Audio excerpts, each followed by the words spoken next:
The Hiligaynon word manubo means short or low in English. Let us have the following example sentences for the Hiligaynon word manubo. Manubo ang iya buhok. That means her hair is short. Manubo is short, or you can also say mugot instead of manubo, and then buhok is hair. So manubo ang iya buhok or mamugot ang iya buhok. Manubo siya nga tawo, manubo siya nga tawo.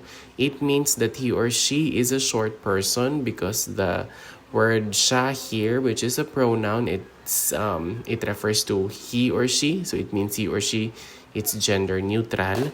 So he or she is a short person, manubo siya nga tawo. Manubo siya nga tawo. Manubo lang ang akon balaydan. Manubo lang ang akon balaydan. That means my payment is low. Manubo is short or low, or pwede you can also say gamay means small. So gamay lang ang akon balaydan. Balaydan is like payment or something that you have to pay.